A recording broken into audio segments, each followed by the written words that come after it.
O Senhor esteja convosco. Proclamação do Evangelho de Jesus Cristo segundo João. Naquele tempo disse Jesus: Eu sou o bom pastor. O bom pastor dá a vida por suas ovelhas. O mercenário, que não é pastor e não é dono das ovelhas, vê o lobo chegar, abandona as ovelhas e foge. E o lobo as ataca e dispersa, pois ele é apenas um mercenário e não se importa com as ovelhas. Eu sou o bom pastor, conheço as minhas ovelhas, e elas me conhecem, assim como o Pai me conhece e eu conheço o Pai. Eu dou a minha vida pelas ovelhas. Tenho ainda outras ovelhas que não são desse redil. Também a elas devo conduzir. Elas escutarão minha voz, e haverá um só rebanho e um só pastor. É por isso que o Pai me ama, porque dou a minha vida, para depois recebê-la novamente. Ninguém tira a minha vida, eu a dou por mim mesmo. Tenho o poder de entregá-la e tenho o poder de recebê-la novamente. Essa é a ordem que recebi do meu Pai. Palavra da salvação. Ave Maria, cheia de graça, o Senhor é convosco.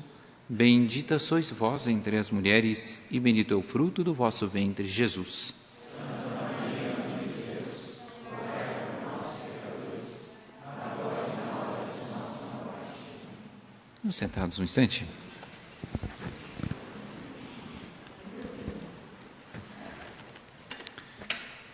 Há um tempo atrás, pouco tempo atrás, uma pessoa me procurou e contou a história dela. Ela disse que fazia parte de um grupo católico que se mostrava, se apresentava como um grupo assim, como se fossem os defensores da verdade. Assim. E eu achei engraçado, porque ele disse que eles tinham tanto interesse em serem os defensores da verdade, que nas rodas de conversa, muitas vezes, um falava, não, porque tem isso, tem Santo Agostinho diz tal coisa, não, mas São Tomás disse outro, e ficava aquela discussão eternamente, nunca chegava a uma conclusão. E usavam muitas vezes trechos da Escritura para um cutucar o outro, porque um sabia mais que o outro, e quando chegava alguém novo já era criticado, porque tinha umas atitudes, entrava na igreja, tinha uma atitude meio estranha, não era do jeito correto, e viviam criticando os outros.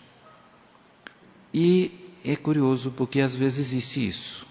Pessoas que se utilizam da verdade, que é uma coisa boa, se autodenominam defensores da verdade, que é uma coisa boa, mas esquecem de que Deus não é só a verdade, mas também é a bondade.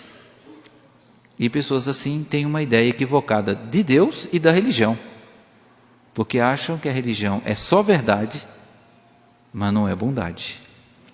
Por outro lado, existem outros movimentos que são o contrário. Tudo é bondade. Todo mundo é bem tratado. Evita-se falar da doutrina que fere, daquelas verdades pontiagudas que podem confundir alguém ou contundir alguém. Evita-se falar. Por quê? Para não deixar ninguém triste. Todo mundo tem que ficar alegre. Vamos falar só de coisa boa. Aquelas passagens da Bíblia mais pesadas assim, não comenta.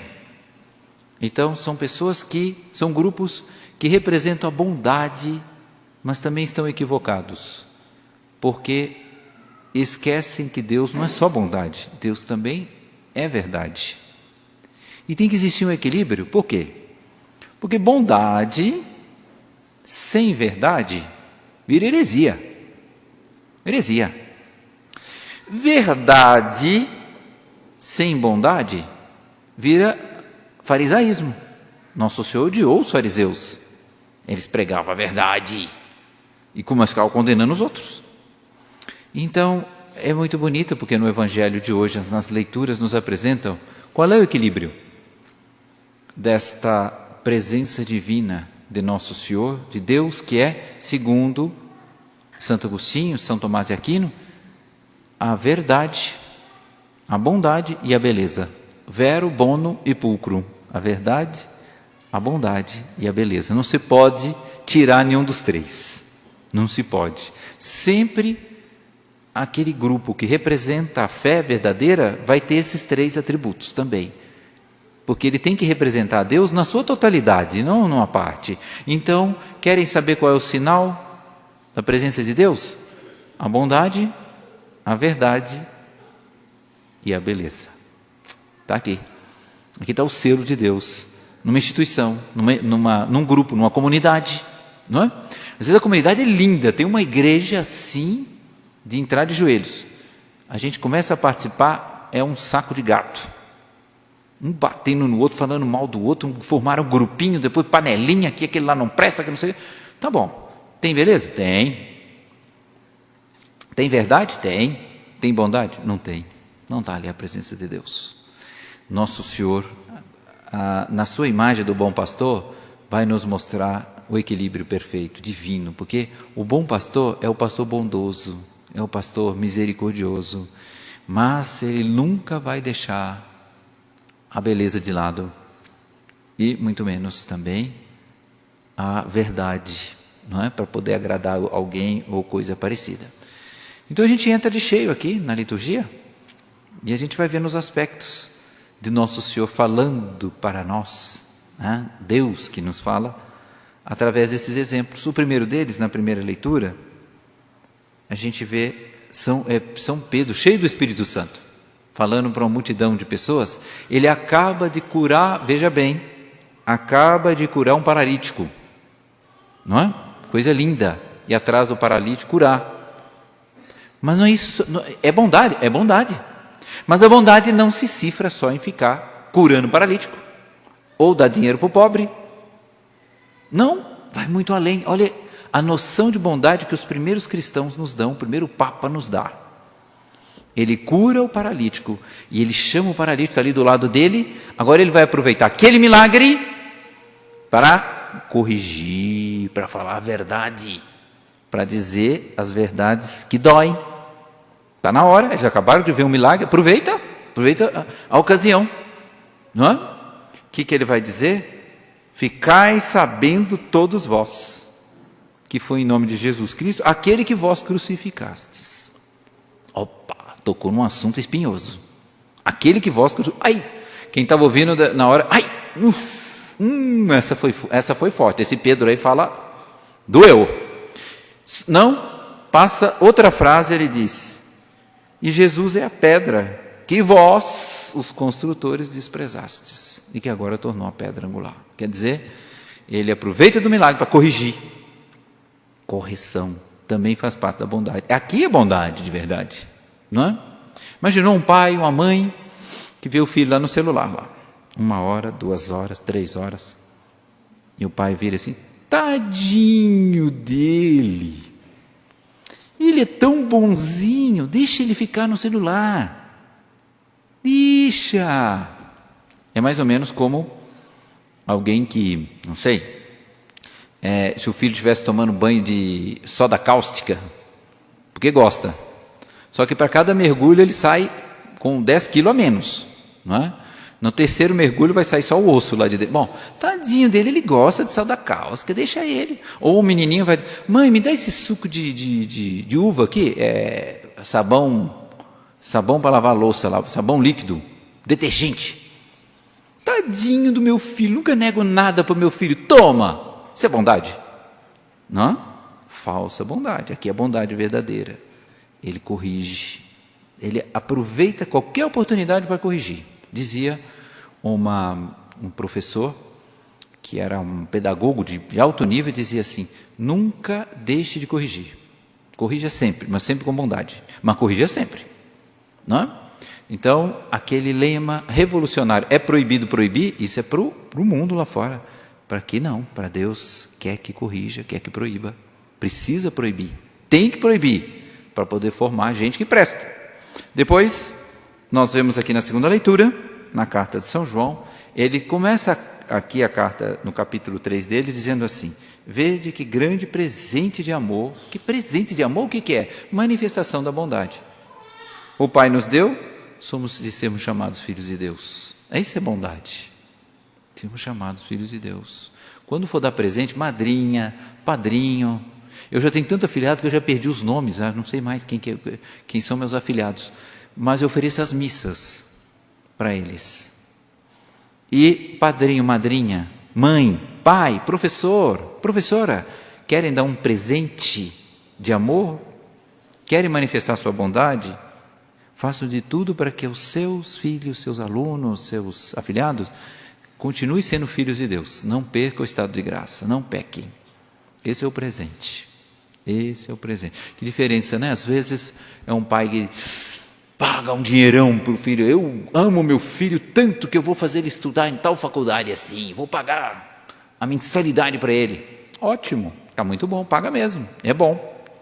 Mas o Senhor deu a seu filho o ensinamento católico de que ele tem que tomar cuidado porque a faculdade está minada de maus elementos e que ele pode perder a alma na faculdade. Você ensinou ele a recusar o pecado, porque senão você está dando para ele a oportunidade dele se perder. Esse é seu presente?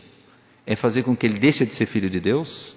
Ensina para ele primeiro, antes de lançar no mundo. Depois não venha chorar, como aconteceu um dia aí, um padre amigo meu aqui da diocese, disse que veio uma mãe chorando, que o filho estava muito perdido, mas ele perguntou, mas senhora, a senhora deu formação católica para ele? Ele disse, não. Mas não dá, mas a senhora tinha que ter dado formação católica. Pobre dos pais que sofrem, porque não plantaram. Ou existem também aqueles que sofrem, apesar de ter plantado. Esses sofrem, mas pelo menos a consciência está tranquila. Eu fiz o que devia. Ele se transviou, mas o meu amor foi verdadeiro. Eu disse para ele, filho, não pisa ali que você vai se perder. Ele pisou.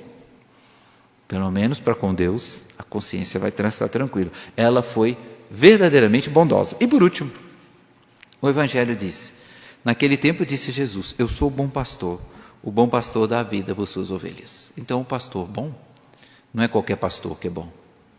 O pastor bom é aquele que dá a vida pelas ovelhas. Aquele que está disposto a dar a sua vida para que as ovelhas se salvem, para que elas vão para o céu. Foi o que nosso Senhor Jesus Cristo fez.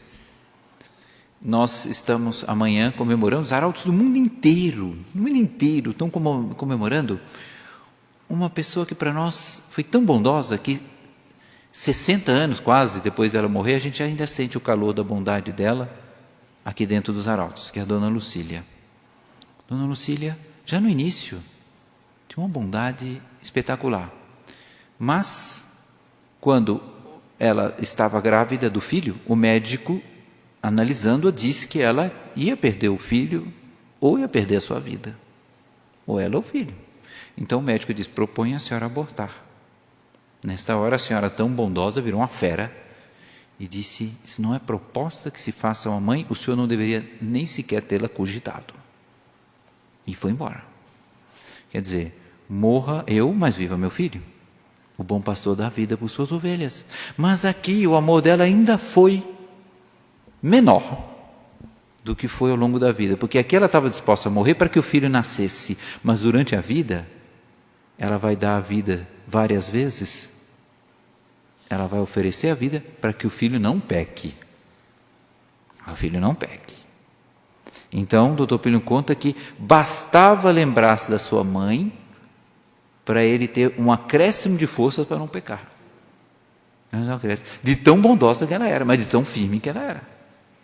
Então ela vai escrever para ele, quando ele vai prestar um vestibular, ela vai dizer, filho, lembra-te de que o diabo, o demônio gosta da sombra, e é na ausência da tua mãe que ele vai te tentar.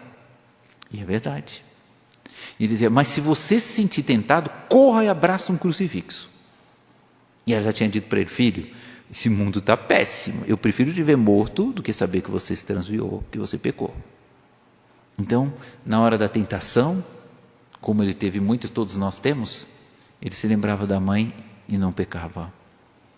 Por quê? Porque a boa pastora, a mãe, que vinha ao encontro dele, à distância, com tanto amor, que ele sentia a presença dela. E ela sabia se ele estava no avião se ele estava na cidade, e como era a cidade, de tanta atenção que ela tinha, e as mães conhecem isso, sabem que esse senso existe mesmo, quando elas amam de verdade, já sabia até como é que era a cidade que ele estava, de tanto pensar nele, e rezar para que ele não se transviasse. E aí, quando ela morre, Doutor Plínio ali, com o corpo dela na frente, chorando, ele disse: eu amei a ela nem tanto por ser minha mãe, mas por causa da virtude dela. De tal maneira que ela fosse mãe de um outro, eu ia fazer de tudo para morar junto dela, porque ela me ensinou a amar a nosso Senhor Jesus Cristo. É o maior elogio que se possa fazer uma mãe. Muito mais do que dizer: eu amo minha mãe porque ela pagou minha faculdade. Eu amo minha mãe porque ela me deu um carro do ano. Mamãe me ensinou a amar a Igreja Católica, a Nossa Senhora e a nosso Senhor Jesus Cristo. Só, está tudo dito. Então nós somos convidados hoje a nós termos essa bondade, aliada à verdade, aliada à beleza. E o exemplo máximo, nosso Senhor Jesus Cristo, o bom pastor. É uma consolação saber que nós temos o bom pastor. Mas nós temos que ser fiéis a isso. E vamos oferecer essa Santa Missa para que nós saibamos ser bondosos com os outros, como Nossa Senhora foi conosco. Quantas vezes não nos transviamos? E, para a maioria das pessoas, Nossa Senhora foi atrás, mas não foi. Nem Nosso Senhor, nem Nossa Senhora foi de espada na mão, com porrete, fazendo cair raio do céu. Jesus vem montado num burrinho para mostrar a mansidão dele. E Nossa Senhora, a boa pastora, vem, quantas e quantas vezes nos carregou nos braços e nem sequer nos colocou, como fez o pai do filho pródigo, aquilo que a gente fez errado. A gente só sentiu o carinho dela e voltou. Então, nós devemos também ser bondosos com os outros, como Deus e Nossa Senhora são bondosos conosco. Louvado seja nosso Senhor Jesus Cristo.